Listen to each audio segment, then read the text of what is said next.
Ibahin naman natin ang luto sa tokwa mga beshi. At for sure ako, magugustuhan to ng mga anak nyo. Kasi akalain nila, baboy lang yan.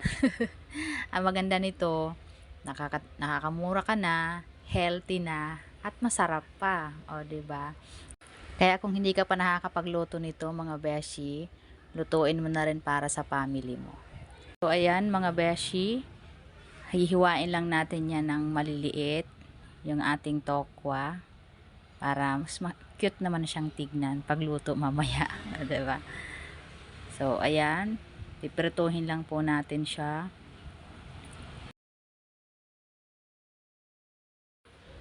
At aantayin po natin siya mag golden brown tulad ng ganyan. So, pag na ganyan na po yung kulay niya, pwede mo na siyang hanguin. At isusunod naman natin prituhin yung bell pepper na green and red.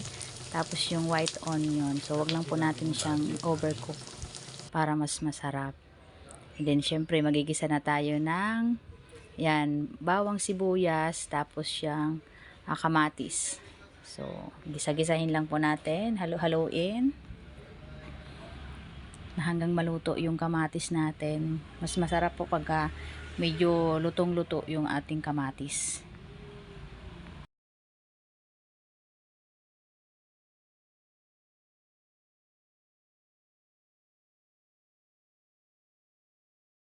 Then, pag ganyan na po yung kamatis natin, isunod na mo nating ilagay yung tausi. Yan, black beans. So, tapos, anuhin lang din po natin siya. Medyo durugin natin yung tausi natin para lumabas yung katas niya. Yan. Tapos, lagyan na po natin siya ng tubig.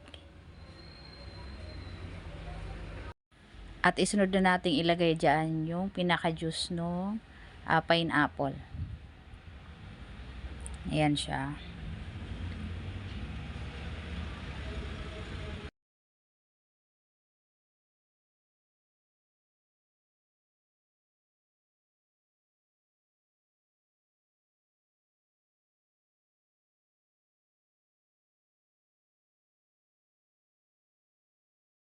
At syempre, hindi mawawala yung pangpasarap natin sa ating niluluto na oyster sauce.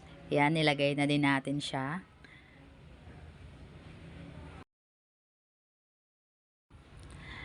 Nilagyan ko nga pala yung beshi ng cornstarch, kaya malapot siya.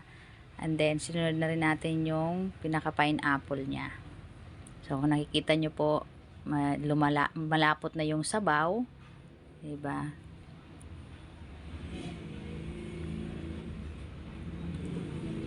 And then, ilalagay na po natin yung ating prinito kanitang tokwa. So, yun, halo-haloin lang natin. So, malapit na po yung maluto. So, kailangan na lang din natin siyang timplahan. Kung okay na ba yung lasa niya. Ayan. So, pwede nyo din po yung dagdagan ng tubig kung gusto nyo. Kasi baka meron po kayong mga kasama sa bahay na mahilig magsabaw. So, maganda yun na meron po silang maisasabaw.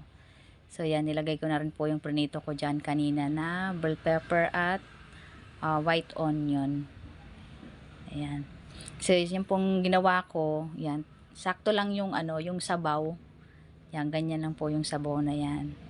Okay na po yan sa akin. Ayan, so, tinimpla na po natin yan dyan. So, maya-maya lang, luluto na po yan. O, diba? Makikita nyo po, napakasarap na. Ang sarap po niyan sa kanin. Kaya kain na tayo. Thank you po sa panunood.